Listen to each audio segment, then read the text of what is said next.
በስመ አብ ወወልድ ወመንፈስ ቅዱስ አሐዱ አምላክ አሜን። ይትባረክ እግዚአብሔር አምላከ እስራኤል ወአምላከ አበዊነ ቅዱሳን ዘተሳለነ ወገብረ መድኃኒተ ለሕዝበ ዚአሁ። ይቅር ያለን ለወገኖቹ ለምእመናን መድኃኒትን ሕይወትን ያደረገ የአባቶቻችን አምላክ ቅዱሳን ፈጣሪ ቸሩ እግዚአብሔር አምላካችን ቅዱስ ስሙ የተመሰገነ ይሁንና ለእናንተም እንደሚገባችሁ በአምላካችን በፈጣሪያችን በመድኃኒታችን በኢየሱስ ክርስቶስ ሰላምታ እንዴት ሰነበታችሁ? እንዴት ዋላችሁ? እንዴት አላችሁ? ቸር ይቅር ባይ የባሕርይ አምላክ የዘላለም ሕይወት መድኃኒታችን ጌታችን አምላካችን ኢየሱስ ክርስቶስ እግዚአብሔር ለአምላክነቱ እንደሚገባ ቅዱስ ስሙ የተመሰገነ ይሁን። እግዝእትነ ማርያም ድንግል ወላዲተ አምላክ፣ ጻድቃን ሰማዕታት፣ ነቢያት፣ ሐዋርያት፣ ዕፀ መስቀሉ ቤተ ክርስቲያኑ ያከበራቸው ሁሉ ስማቸው የተመሰገነ ይሁን። እንኳን አደረሳችሁ ትላለች ቅድስት ቤተ ክርስቲያን። እንኳን አደረሰን። ዛሬ እንግዲህ ቅዱስ መርቆሬዎስ የሮሜው ሰማዕት ደገኛው ሰማዕት ዓመታዊ በዓሉ ነውና ዛሬ ዕለቱን ሳንማር ዝክሩን ሳንሰማ በእርግጥ በተለያየ መንገድ ታገኙ ይሆናል። ድንገት የማታገኙ እንዳላችሁ እስኪ አንዲት ርዕስ አንስተን ጥቂት እንነጋገር። ሁለተኛው ተአምር ካልእ ተአምሪከ የምትለውን እንደ ማንሻ ርዕስ እንያዛትና ካልእ ተአምሪከ እጹብ ወመድምም ሶበ ስመከ ጸዋአ በውሳጤ መፍርህ ገዳም አሃዱ ወርየዛ ዘቤተ ሙላዱ መስልም መርቆሬዎስ በከመ ጾርኮ በፈረስከ ጸሊም ይጹረኒ ፈረስከ ለብሲ ድኩም። ይህ እንግዲህ የዛሬ የቅዱስ መርቆሬዎስ ሥርዓተ ማሕሌት የመልክዑ ማጠቃለያ ሁለተኛ አንቀጽና ማንሻዋን እንደ ርዕስ እንውሰዳት። ካልእ ተአምሪከ ሁለተኛው ተአምርህ በሚል ስለዚህ ሁለተኛው ተአምር በሚል እናነሳለን። ሊቃውንት አባቶቻችን በጣዕመ ዜማ ካልእ ተአምሪከ እጹብ ወመድምም ሶበ ስመከ ጸዋአ በውሳጤ መፍርህ ገዳም አሃዱ ወርየዛ ዘቤተ ሙላዱ መስልም መርቆሬዎስ በከመ ጾርኮ በፈረስከ ጸሊም የጹረኒ ረድኤትከ ለብሲ ድኩም። እንዲህ ብሎ በጣዕመ ዜማ ያነሱታል እና ካልእ ተአምሪከ ሁለተኛው ተአምርህ እንላለን። አሁን ስለ ሁለተኛ ተአምር ወደፊት እግዚአብሔር ቢፈቅድ ደግሞ ሳልስ ተአምሪከ ከሚል ስላለ ሶስተኛው ተአምር ብለን እናወሳለን። ግን አንዳንድ ኃይለ ቃላት የራሳቸው ምስጢር አላቸው። አሁን ካልእ ተአምሪከ ሁለተኛው ተአምር ሁለተኛ ተአምር ስንል ለምሳሌ በወንጌል ላይ በዮሐንስ ወንጌል በቅዱስ ዮሐንስ ወንጌል ምዕራፍ 2 ቁጥር 1 ላይ እንግዲህ ወመሳለስት ለተከብካብ ሆነ በቃና ዘገሊላ በሶስተኛውም ቀን በገሊላ ቃና ሰርግ ሆነ ይልና ተአምሩን ከነገረን በኋላ ዮሐንስ ወንጌል ወረድ ብሎ ወደ ቁጥር 9 እስከ 12 ባለው ወዝንቱ ቀዳሜ ተአምር ዘገብረ እግዚእ ኢየሱስ በቃና ዘገሊላ ወሐራየ ስብሐቲሁ ወአምኑ ቦቱ አርዳይሁ ይላል። በገሊላ ቃና ያደረገው የመጀመሪያው ተአምር እና ብዙ ጊዜ በቤተክርስቲያናችን የቃና የገሊላው ተአምር የመጀመሪያው ተአምር ይባላል። የመጀመሪያው መባሉ አንድም ለቃና ለገሊላ ማለት ነው። ሁለተኛ የመጀመሪያ መባሉ ጌታ ሰው ከሆነ በኋላ ድንቅ ሲሰራ ኖሯል። ግን በአደባባይ ከተጠመቀ በኋላ የሰራው የመጀመሪያው በአደባባይ የተገለጠ ጌትነቱን ለደቀ መዛሙርቱ የገለጠበት የመጀመሪያው ተአምር ለማለት ነው እንጂ ጌታ ዕለት ድንቅ ሳይሰራ አይውልም። እና እንደው ካልእ ተአምር ሁለተኛ ተአምር ብለን ስንል በቤተክርስቲያናችን እንዲህ ያለ ትርጉምም አለው ለማለት ያክል 2-3 ነገሮችን ላውሳላችሁ እንደ እግዚአብሔር ቸርነት እናውሳ። አንደኛው ሁለተኛ ተአምር የሚባል የአምላክ ሰው መሆን ነው። የአምላክ ሰው መሆን ሁለተኛ ተአምር ተብሏል። ለምንድነው ሁለተኛ ተአምር የተባለ? ከዚያ ፊት አምላክ ሰው ከመሆኑ ከመቤታችን ከመወለዱ በፊት ብዙ ተአምር ተሰርቶ የለው ቢሉ የመጀመሪያው ተአምር የዓለም መፈጠር ጥንተ ተፈጥሮ እግዚአብሔር ይሄንን ዓለም መሃበ አልቦ ሀበቦ ካለመኖር ወደ መኖር ያመጣበት ድንቅ ስራው ድንቅ ተአምር እንዲህ ተብሎ ተዘርዝሮ ተነግሮ በቋንቋ በፍጡር ቋንቋ ተነግሮ የማይዘለቅ ድንቅ እግዚአብሔር ተአምር ዓለምን ካለመኖር ወደ መኖር ያመጣበት ረቂቅ ጥበቡ ነው። ይሄ አንደኛው ተአምር የተባለና ሁለተኛው ተአምር የአምላክ ሰው መሆኑ ነው። በሕቱም ድንግልና ተጸንሶ በሕቱም ድንግልና የተወለደበት አምላክ ሰው መሆን ሁለተኛ ተአምር ተብሏል። እንደገና ሌላ ትርጉም እናምጣ። ሁለተኛ ተአምር የኛ መፈጠር አንድ ሕፃን ለምሳሌ ይህንን ትምህርት የምትሰሚ አስቢው እኔም ላስበው። እኛ እንግዲህ እንዴት ስለለመድነው ነው እንጂ እኮ መፈጠራችን ብቻ ነው የዓለም መፈጠር ብቻ ነው። የኛ መወለድ እኮ በጣም ተአምር ነው። ተአምር የሚያሰኘውን መሰላችሁ። አሁን እንግዲህ አስቡት፣ ሳይንስ ብዙ ተመራመርኩበት ይላል፣ ግን እንዘማይ ወኡቱ ታረግኦ በጥበብከ እንደሚለው ቅዱስ አትናቴዎስ ሐዋርያው በቅዳሴው እኛ ውሃ ነን እኮ። መጀመሪያ ላይ አስቡት እንግዲህ ከአባት ዘር ተከፍሎ ከእናት እንቁላል ተወስዶ እንደዚያ ሆኖ ውሃውን እኮ ነው እግዚአብሔር ውሃውን አርግቶ የደም ስር፣ አጥንት፣ ጅማት፣ አይን፣ አፍንጫ፣ ጆሮ፣ እጅ፣ እግር፣ ጨጓራ፣ ልብ፣ ኩላሊት፣ ጉበት ምኑ ተዘርዝሯል። ይህን ሁሉ እንዴት ብሎ እግዚአብሔር ነው የሚያውቀው እንዴት እንደሆነ። የተደረገውን እንኳን ለማድረግ የተደረገውን ለመናገር ይከብዳል። ስለዚህ ይሄ ተአምር ነው። የኛ መወለድ ራሱ አወላለዳችን ከእናት ከአባት ዘር ተከፍሎ የመገኘታችን ነገር በጣም ተአምር ነው። ከዚህ ሁሉ በላይ ግን ልክ ቅድም እንዳልነው ከጥንታ ተፈጥሮ እግዚአብሔር ዓለምን ከመፍጠሩ ዓለምን ማዳኑ ይደንቃል ሰው መሆኑ እንደሚባለው ሁሉ ልክ የኛ ደግሞ ከዚህ አስገራሚ ከሚባል ቀዳማዊ ልደታችን ሁለተኛው ነገር ድንቅ ተአምር ነው። እሱም ከሥላሴ መወለዳችን ረቂቅ ነው። ከአብራ ከመንፈስ ቅዱስ ከማኅፀነ ዮርዳኖስ መወለዳችን ድንቅ ተአምር ነው። ስለዚህ ሁለተኛው ተአምር የሚለው ወደዚህ ምስጢርም ይወስደናል። ሌላ ደግሞ እናነሳ። እንግዲህ በሐዲስ ተፈጥሮ የፈጠረን አምላካችን ልጅነትን በሃይማኖት በጥምቀት እንድናገኘው ፈቅዶ ወዶ ሰጥቶናል። ነገር ግን ሁለተኛ የሚባል ሌላ ተአምር አለ። ይሄውም ልጅነትን ካገኘን በኋላ እንደገና መልሰን ልጅነታችንን በኃጢአታችን ምክንያት እንጥለዋለን። ልጅነት ማግኘታችን አንደኛ ድንቅ ተአምር ነው። ሁለተኛው ተአምር ምን ይባላል? ንስሐ እኮ ተአምር ነው። የሰው ልጅ ከቆሸሸ ከወደቀ በኋላ አስቡት እንግዲህ የኛ ተውት፣ ጥሩ ንስሐ ስለሌለን እኮ ነው። የንስሐን ተአምርነት ለማወቅ ነአባ ሙሴ ጸሊም፣ ቅድስት ማርያም ግብፃዊት፣ ቅድስት ማርታ ገዳማዊት፣ ሌሎቹ እናቶቻችን ሌሎቹ አባቶቻችን እና አባ ብሶይን የመሰሉ ብሶይ ሁለተኛውን ብሶይ ማለት ነው እና አባ አብሎይ ሁለተኛውን እብሎይ እንደዚህ ከኃጢአት ሕይወት ተመልሰው ለቅድስና የበቁትን ከዚህ በላይ አሁን አባ ሙሴ ጸሊምን ተመርኩ። አባ ሙሴ ጸሊም ሕይወት እኮ በራሱ ተአምር ነው እኮ ተአምር፣ ቋንቋ የማይናገረው ተአምር። አንድ ሰው ከሌብነት ከሽፍትነት ከኃጢአት ከውድቀት ተነስቶ እንደዚህ እና ሁለተኛ ተአምር ይለዋል።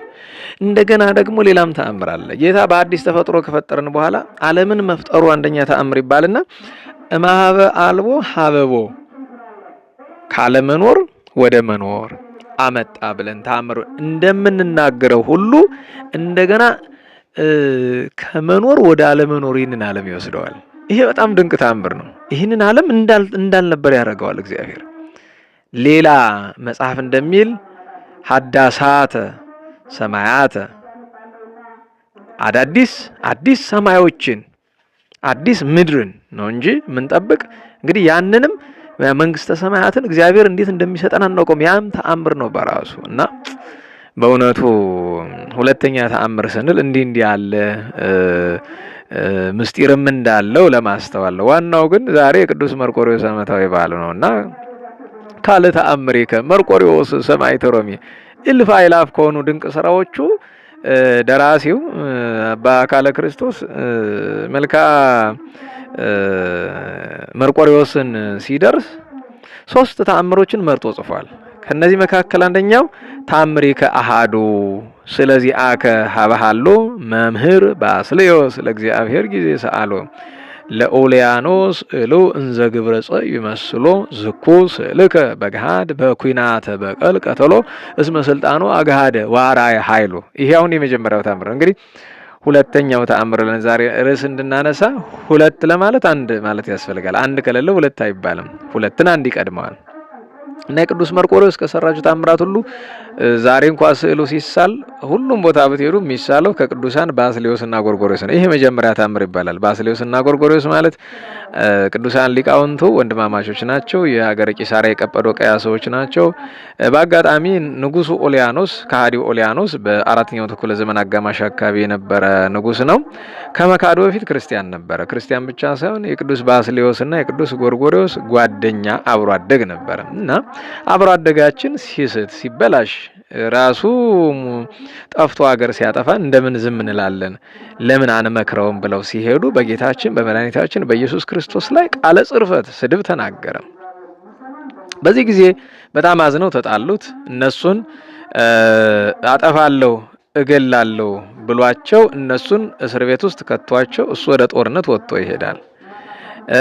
በመንገድ ሲሄድም ደናግልን ቅዱሳት እናቶቻችን እያረደ እየገደለ ነው ይሄደና ቅዱስ ባስልዮስና ጎርጎርዮስ ቀና ብሎ ወደ ስዕሉ ቢመለከቱ ቀና ቢሉ የቅዱስ መርቆሬዎስ ስዕል አገኙ የታሰሩበት ቦታ ላይና እፎ ተአገስኮ ሰማዕቱ ለክርስቶስ የኢየሱስ ክርስቶስ ሰማዕት ምሉአ ግርማ ወሞገስ ጸጋ ክብር ሞገስ የተሰጠህ መርቆሬዎስ እፎ ተአገስኮ እንዴት ታገስከው?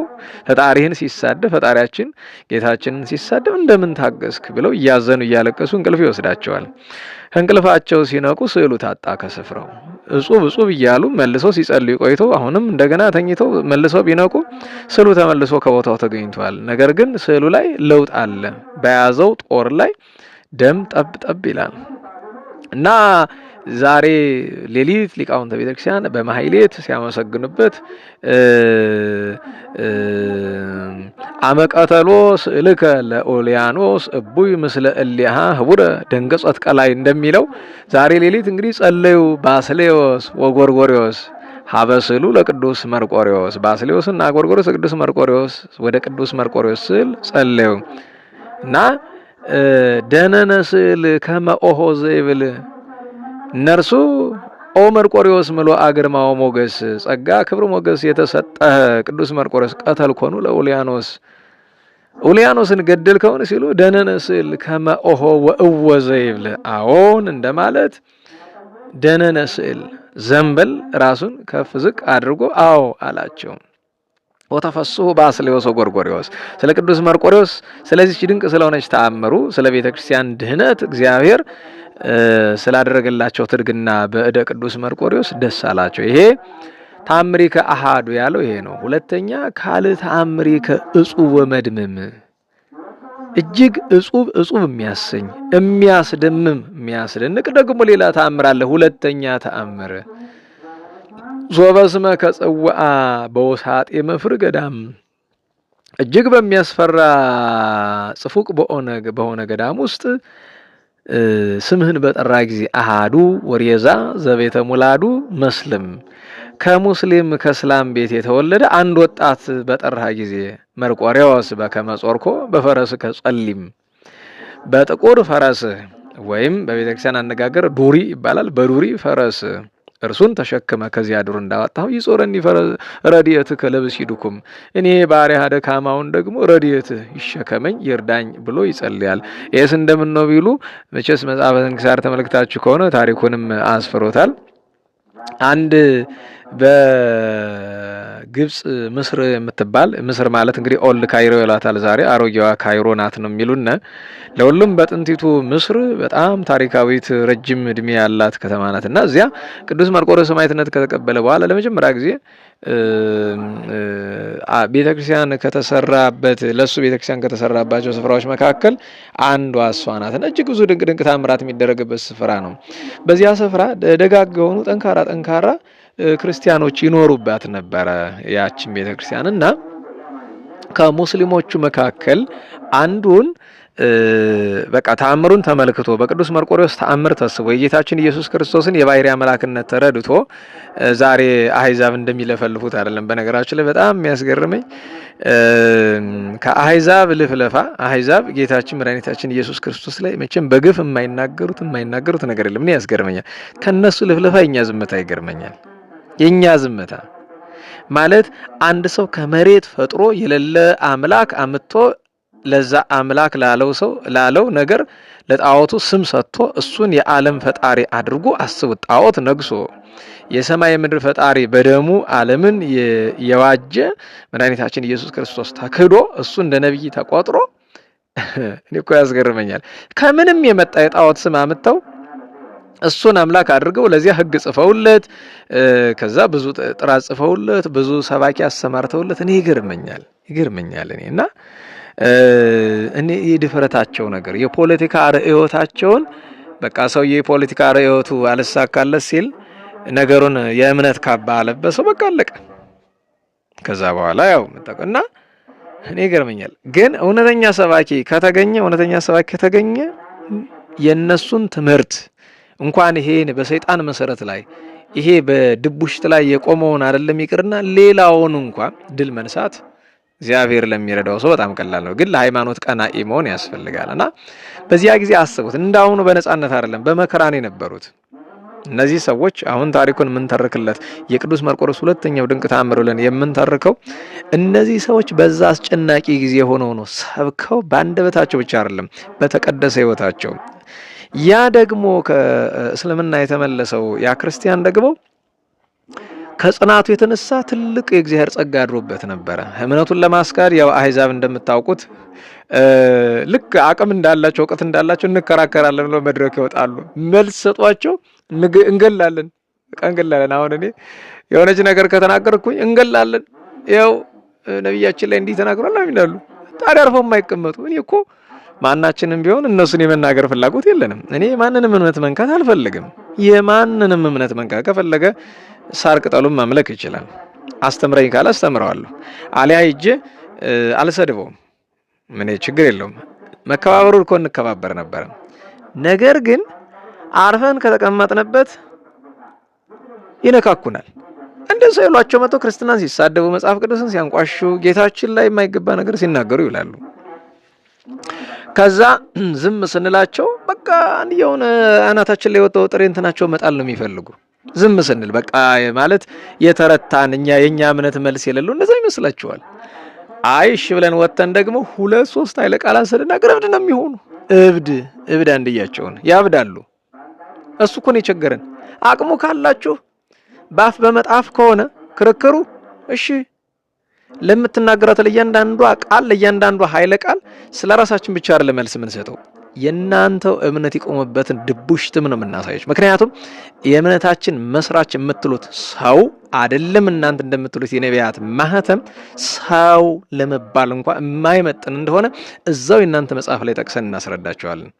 እናንተ ፈጣሪያችን ላይ ስትናገሩ ታግሰን ዝም እንላለን። እናንተ ግን አንድ ሐሰተኛ ነብይ ላይ ያን ሁሉ ነገር አስመስላችሁ ስትናገሩኛ እንግዲህ እና ምን ልላችሁ ፈልጌ ነው አቅማቸው ጉልበታቸው አምባጓሮ ነው። እውነት ለመናገር አምባጓሮ ነው። ምክንያቱም ያው የእምነቱ ሕግ ግደል ነው፣ ሌላ ነገር የለውም። የምታውቁት ነው። ምክንያቱም የክርስትና የመጨረሻው በክርስትና ደረጃ ማለት ስለ ሃይማኖት መሰዋት ነው፣ መግደል ሳይሆን መሞት ነው።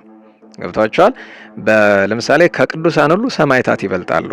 ከቅዱሳን ሁሉ ሰማዕታት ይበልጣሉ የሚባለው ከጻድቃንም ከደናግልም ከመነኮሳትም ከባይታውያንም ከካህናትም ከዲያቆናትም ከሁሉ ሰማዕታት ይበልጣሉ ትላለች ቤተክርስቲያን።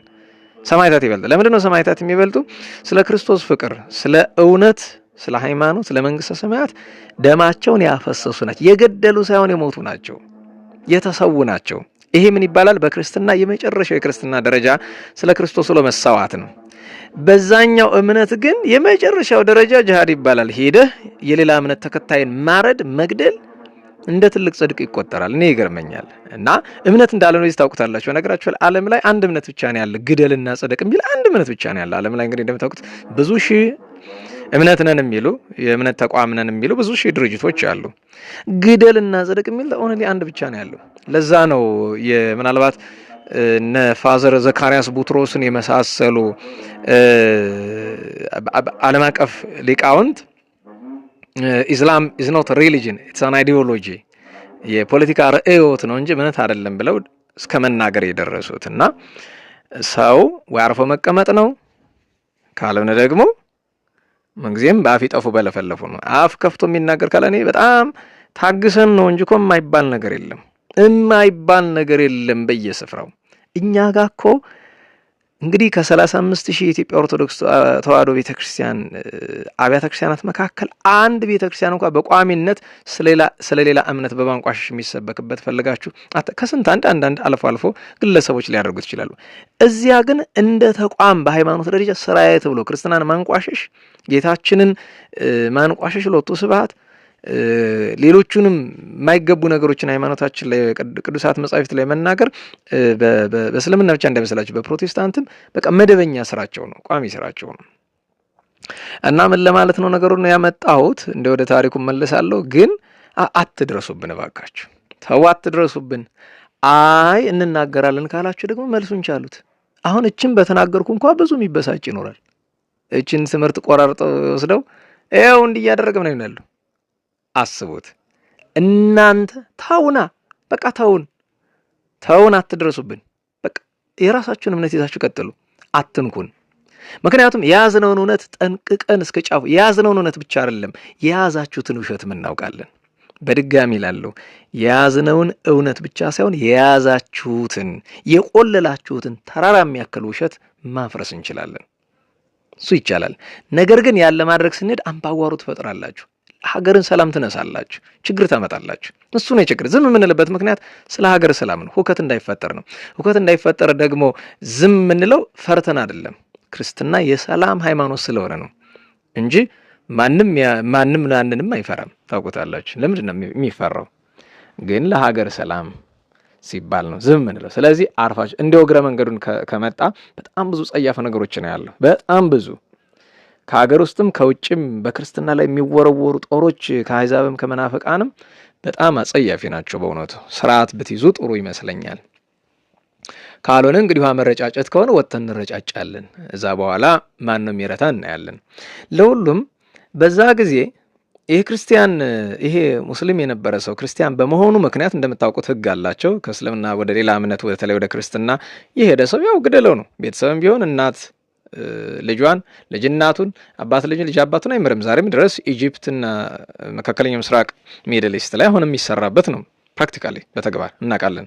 በየአመቱ በጣም ብዙ ሰው ይገደላል፣ እምነትን ለመለቀቅ ተብሎ ማለት ነው። ያ የተፈቀደ ሕግ ተደርጎ ስለሚቆጠርና ይህንን ሰው ሲያሰቃዩት፣ ይህንን ከእስልምና ወደ ክርስትና የመጣውን ሲያሰቃዩት ረጋ የሚባል አንድ ሙስሊም አለና የእሱ ልጅ በጣም በዘመኑ በራሳቸው በዚህ በእምነታቸው ያው የራሳቸውን እምነት የተማረ ነው እና ሲያልፍ ይጠይቃል። ይህንን ሰው እንደዚህ የምታሰቃዩት ምን አድርጎ ነው ብሎ ሲል አይ እንደዚህ ሆኖ እምነቱን ክዶ ክርስቲያኑ ነው ብሎ ነው ሄደና አንተ ለምንድን ነው ለኩነኔ ለገሃነም የምትቸኩል? ለምንድን ነው ለጥፋት የምትቸኩል? ለምንድን ነው እውነቱን እምነት ትተህ ክርስቲያን የምትሆን? እንግዲህ ያው በሱ አመለካከት እስልምና የእውነት ሃይማኖት ነው ብሎ ያምናል። እንግዲህ እንደዛ ብሎ ይወቅሰዋል።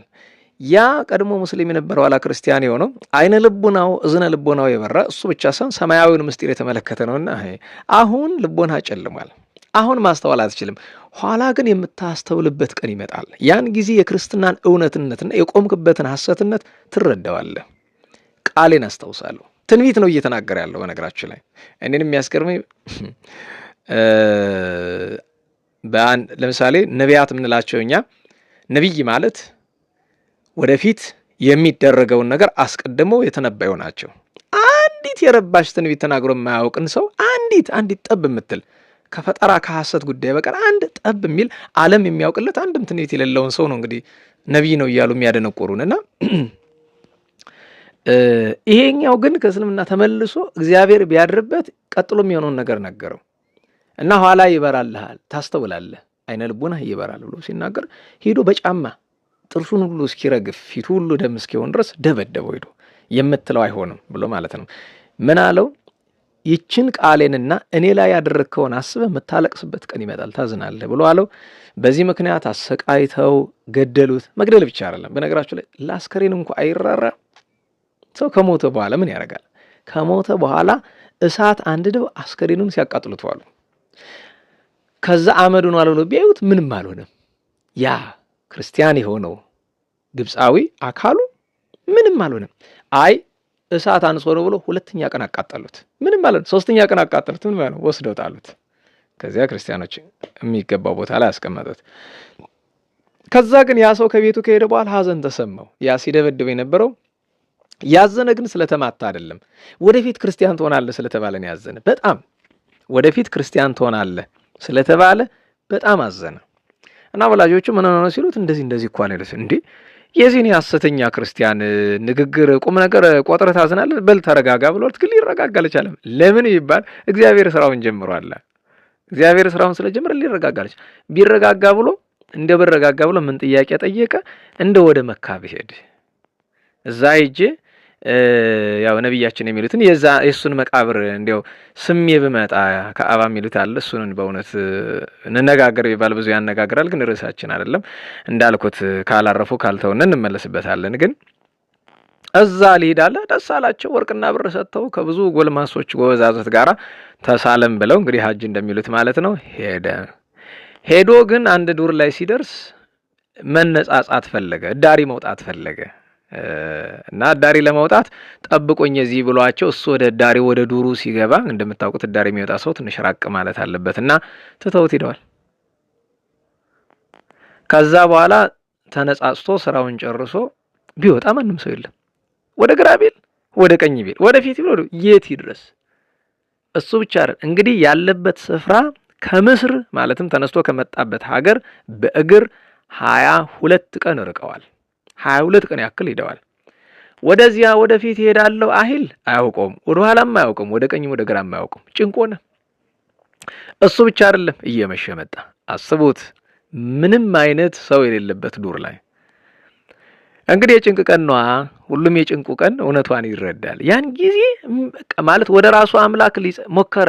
አላህ እንዲያደርግልኝ አለ።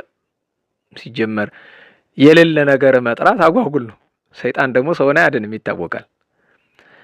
አለ መጨረሻ ላይ በቃ አማራጭ ሲያጣ አንድ ነገር ትዝ አለው። እዛ ምስር ላይ ወይም ኦልድ ካይሮ ላይ የቅዱስ መርቆሬዎስ ቤተክርስቲያን አለና ክርስቲያኖች ሄደው መርቆሬዎስ እንዲህ አድርግልኝ ባክ ብለው ሲለምኑት ድንቅ ሲያደርግላቸው እኮ ያያሉ። ልባቸው ጨለመባቸውን እንጂ ያለ ለምን መርቆሬዎስን አለምነው? ክርስቲያኖችን የምትረዳቸው የኢየሱስ ክርስቶስ ሰማዕት የሚሉ መርቆሬዎስ እርዳኝ ባክ ብሎ ቃል ገና ካፉ ሳይጨርስ በዚያ ግሩም በሆነ ዱርና ጨለማ መካከል ከሰማይ በፈረስ ላይ ተቀምጦ ወርቅ ለብሶ ወርቅ ተጎናጽፎ መጥቶ መሬት ሳይነካ አየር ላይ ቆመ። አንተ ምን ሆነ ነው አለው። ወገኖች ትተውኝ ሄደው ፈርቼ አለው። ናበል ከፈረስ ጀርባ ተቀመጥ ብሎ አለው። ፈረሱ ጀርባ ላይ አስቀምጦት ወደ ደመና ይዞት ተነጠቀ። ከዛ ከደመና ተወርሮ ይሄ ሁሉ ሲሆን እንግዲህ በሰከንዶች ልዩነት ነው የቅዱስ መርቆሬዎስ የምስር ቤተክርስቲያን እንደተዘጋ የ22 ቀን መንገድ ሁሉ ነገሩ እንደተዘጋ 3ቱም አንቀጽ እንደተዘጋ ወስዶ ከመቅደሱ ፊት ለፊት ላይ አቁሞታል። ከዚያ ወደ መጋረጃ ውስጥ ሄዶ ገብቶ ተሰወረው። እዚያ ሊነጋጋ ሲል አገልጋዩ የገበዙ ቤተክርስቲያኑን ሲከፍት እዚያ ቆሟል። ሊጮ ሲል ተዋትጩ ምን ሆነ ነው አለው። ይሄ ያለውበት ቦታ ምንድነው አለው። ቤተክርስቲያን። የማን ቤተክርስቲያን ነው? የመርቆሬዎስ። ሀገሩ ወዴት ነው አለው። ምስር። አላወቀም የት እንደሄደ የወጣት ምስር። ይገርማል። አሁን እኮ ከዛሬ ሌሊት እኮ በዚህ ሰዓት እንደዚህ ከሚባል ዱር ነበርኩ ስለው አንተማ ሌባ ነህ፣ ልታጭበረብር ነው ወይ ደግሞ ልብ ጠፍቷል፣ አይምሮ ተናውጿል። ምክንያቱም የምትለኝ ዱር እኮ 22 ቀን ከዚህ በኋላ ያስኬዳል ብሎ አለው። እሱም ገረመ። አንተ ሌባ ነህ ሲለው አይ ሌባስ አይደለሁም፣ ነገር ግን አንድ ነገር ልንገርህ፣ የገደረሰብኝን እንደዚህ አድርገው ትተውኝ ሄደው ስፈራ ስቸር እንዲህ ብዬ ስም ጠራሁኝ መርቆሬዎስ ብዬ ስጠራ እንደዚህ በአየር መጥቶ እንደዚህ አድርጎ ይዞኝ መጣ እሱ ነው። እና እስኪ መርቆሬዎስ የሚባለውን እስኪ ስሉን አሳየኛለሁ። መጋረጃውን ግልጥ ቢያደርገው ልክ ሄዶ ቅዱስ መርቆሬዎስ የተሰወረበት ስፍራ ላይ ግልጥ ቢያደርገው እዚያ ላይ አዎ በትክክል ይሄ ነው፣ እያንዳንዱ ይሄ ነው ይዞኝ መጣ፣ ይሄ ነው ያዳነኝ። በል ከዚህ በላይ ምልክት አልፈልግም። ያ ቀድሞ ያሰቃየሁት ወንድሜ የነገረኝ ትንቢት ነው ደረሰ፣ ተፈጸመ። አሁንም ደብቀኝ፣ አስተማሪ አምጣልኝ፣ ተምሬ እጠመቃለሁ አለ። ተማረ፣ ተጠመቀ፣ መነኮሰ፣ መልካም ክርስቲያን ሆነ። ነገር ግን የምታውቁት ነው በሰይፍ የገደለ በሰይፍ ይገደላል። እዛ ወንድሙ ክርስቲያን ላይ ያደረገው ነገር ስለነበር እሱም ደረሰበት። ወገኖቹ ሰሙ። እንዳልሞተ መጀመሪያ ሞተ መስሏቸው እንዳልሞተ አወቁ፣ አመጡት።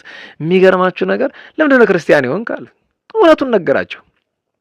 አስቡት፣ አባቱ የገዛ ወንድሞቹ ከነ ህይወቱ ጉድጓድ ውስጥ ጥለው በረሃብ ይሞት ብለው 7 ቀን አቆዩት። አልሞትላቸው ቢል በየቀኑ እየመጡ ሽንታቸውን ይሸኑበት ይጸዳዱበት ነበር። ይጸዳዱበት የገዛ ወንድማቸው ላይ።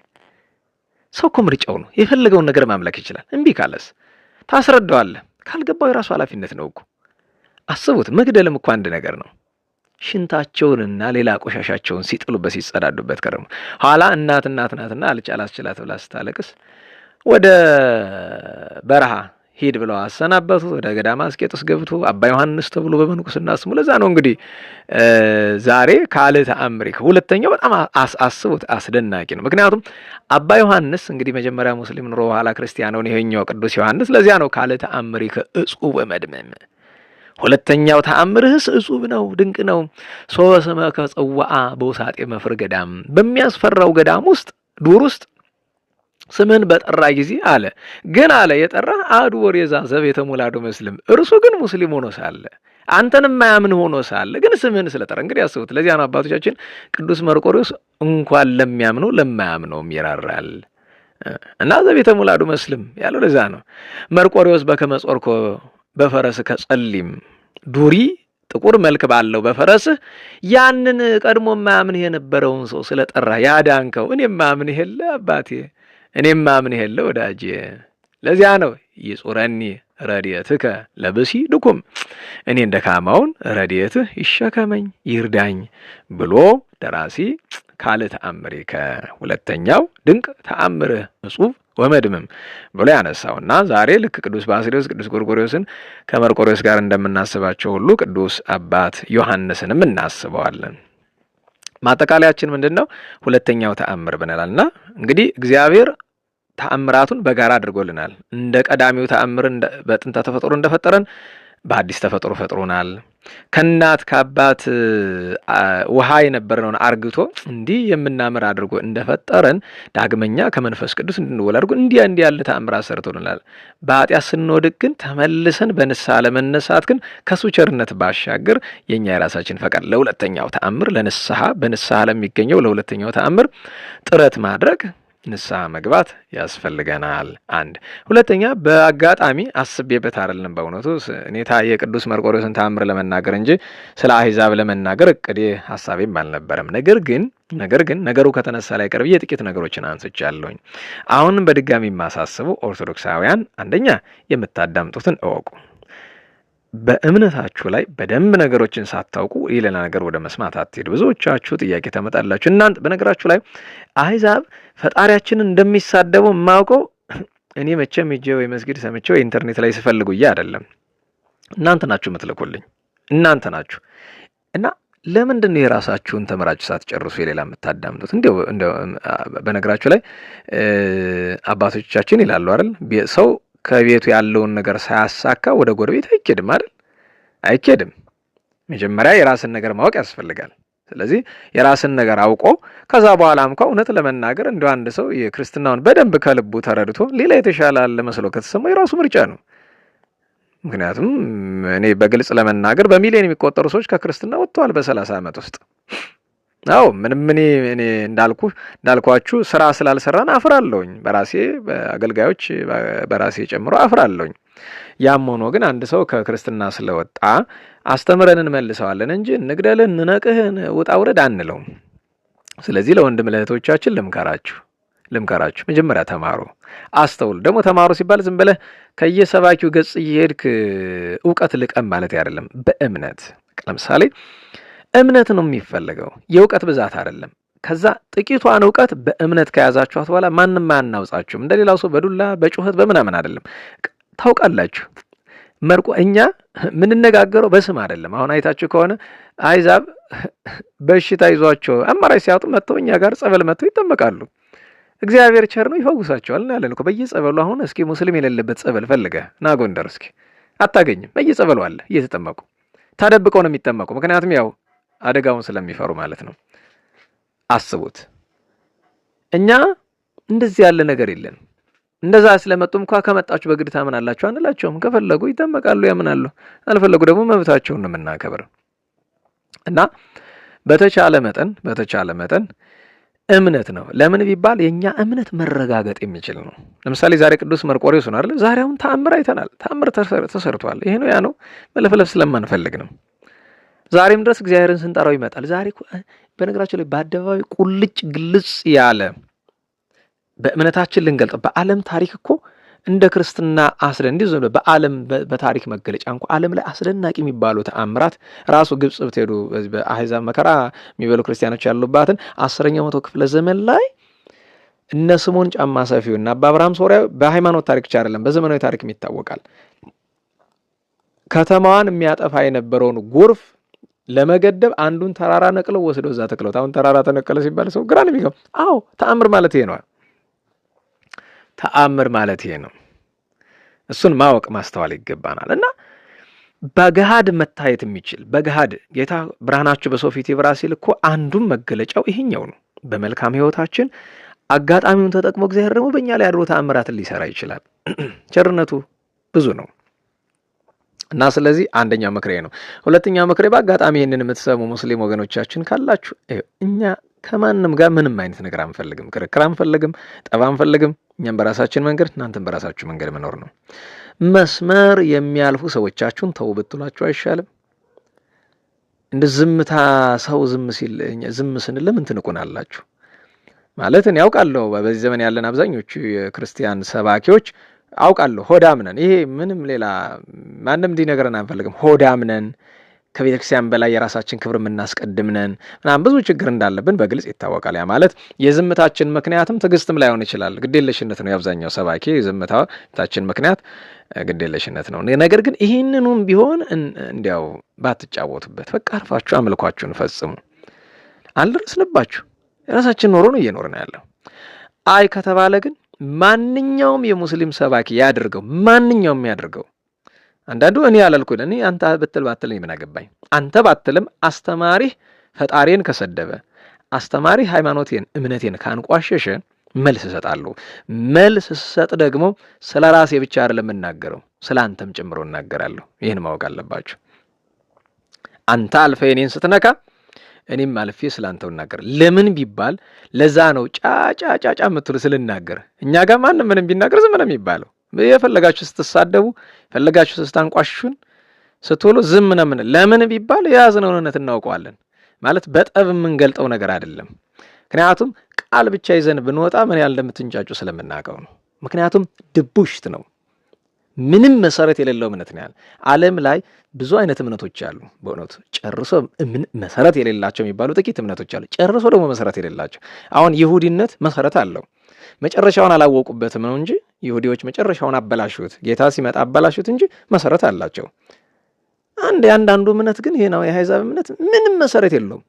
ዝም ብለህ የድንጋይ ስም አምጥተህ የጣዖት ስም አምጥተህ የፈጣሪ ስም ነው ብለህ ለጥፈህ አስቸጋሪ ነው። ብቻ እንደው አርፈን ድንበራችን ጠብቀን ብንኖር እንደው በትትና እንደ ወንድም በቃ ይሄው ነው። ባንነካካ የራሳችንን ብናስተምር። ለዛ ነው አይን የሚያዩ ጆሮ የሚሰማው ነገር በዛ ብዬ ነው። ይሄው ዝም አልን። ተፈልጎ አምባጓሮ ስታስነስ ዝም አልን አይደለም። ለረጅም ጊዜ ዝም ያልንበት ምክንያት ቅድም ተናግሬያለሁ። ሰላም ፍለጋ ነው። ሰላምን ፍለጋ ነው። አምባጓሮ እንዳይፈጠር ነው። እኛ ደግሞ ወትሮንም እኮ ምንም አላደረግንም። በቃል ለምትናገሩት በቃል ነው መልስ የምንሰጠው። እናንተ ግን ብዙ መልካስ ይዛችሁ እናንተው ራሳችሁ የምትፈጥሩትን ነገር ሰው ላይ መለጠፍ እንደዚያ ምን አይደለም። በቃ አሁንም እንለምናቸዋለን። በቃ እንደ ወንድም እንለምናቸዋለን። ተውን ባካችሁ፣ ተውን። የራሳችሁን መስመር ያዙ። በራሳችሁ ጎዳና ሄዱ። በቃ እኛም ስለ ራሳችን እናስተምር፣ እናንተም ስለ ራሳችሁ አስተምሩ። አይበቃም? ይሄ ሰው የራሱን ማስተማር ትቶ ሰው ቤት ጓዳ ገብቶ መፈትፈት ምን ያደርጋል ወገኖቼ? በእምነታችሁም እኮ አንድ ህግ አለ። ታውቁታላችሁ። ሄደህ የሰው ስትነካ ያንተ እንደሚነካ ታውቃለህ። ይህንን ለአስተማሪዎቻችሁ ንገሯቸው። ይህንን እንኳ ቢያከብሩ ምናል፣ የራሳቸውን ህግ ቢያከብሩ ምናል። የሰው ስትነካ ያንተ ይነካል፣ የሰው ፊት ስትነካ ያንተ ፊት ይነካል። ያው ምናልባት አንተ የሰው ፊት ስትነካ ያንተ ልብ ሊነካ ይችላል። ምክንያቱም የገፋው ሰው አጸፋው ሊከፋ ይችላል። ደግሞ አንዳንዴ የተረገጠ ነገር ሳትይዝ የሰው ባትነካካ ባትቆሰቁስ ጥሩ ነው። ለምን ብዙ ጉድ የተሸከመ እንደምታውቁት ምንድነው አንድ አይን ያለው ባፈራ ይጫወት ማለት ለሚባል እንደዛ አታደርጉት። ምክንያቱም በክርስትና ምንም እናፍርበት ነገር የለም። ታውቁታለች። ይሄ ሁሉ ነገር በአደባባይ የተሰጠን የተደበቀ ነገር የለንም። እናንተ ጋር ግን የተደበቀ ነገር አለ፣ እናውቀዋለን። ስለዚህ ድንበራችን ጠብቀን ተከባብረን ብንኖር ጥሩ ነው። በቃ ይሄ ነው። በቃ እዛ በኋላ ሰላማችን እናገኛለን ብዬ ተስፋ አረጋለሁ። እንግዲህ በእግዚአብሔር ቸርነት ነው ሰላም የሚገኘው፣ በሌላ በምንም አይደለም። ስለዚህ ይህችን ማስታወሻ ለመስጠት ነው። እግዚአብሔር አምላካችን ቸሩ ፈጣሪያችን ከቅዱስ መርቆሬዎስ ማለት እንግዲህ በ3ኛው መቶ ክፍለ ዘመን አጋማሽ ላይ የተነሳ በዘመነ ዳኪዎስ መከራ የተቀበለ አንዳንድ ትውፊት እንደሚነግረን በቤተክርስቲያናችን ያለ ትውፊት ለረጅም ጊዜ በታናሽ እስያ በቂሳሪያ ቀጰዶቅያና በምዕራቡ ሮም ግዛት ብዙ መከራ አስሌጥን ጨምሮ ማለት ነው ብዙ መከራ የተቀበለ ሮማዊ ሰማዕት ነው። መርቆሬዎስ አባታችን ብዙ ግፍ ብዙ መከራ የተቀበለ ነው። አካሉን ሲገርፉት ደሙ ተንጠፍጥፎ እሳቱን እስኪያጠፋው ድረስ መከራ ተቀብሏል። የዋህ ርኅሩህ ረዳኢ ረዳት ደግ ነውና ዛሬ በረከቱን ሳንሳተፍ ሰዓት እንዲያው መምሸት የለበትም በሚል ነው እንግዲህ በዚህ ሰዓት ላይ ወደ ማስተማሩ የመጣሁት። የሰማዕቱ የቅዱሱ በረከት ይደርብን። የእመቤታችን ጣዕመ ፍቅሯን ጸጋዋን በረከቷን ያሳድርብን። ቸሩ መድኃኔዓለም አምላካችን ሀገራችን ቤተ ክርስቲያናትን ሰላም ያደርግልን። ጾሙን የአኮቴት የረድኤት የፍቅር አንድነት ያደርግልን። ከብርሃነ ልደቱ ሁላችንም በሰላም ያደርሰን፣ ፍጻሜያችን ያሳምርልን። አምላከ መርቆሬዎስ በምህረቱ ይማረን። ስብሐት ለእግዚአብሔር ልዑል ወለወላዲቱ ድንግል ወለመስቀሉ ክቡር ዘ ኃይል አሜን።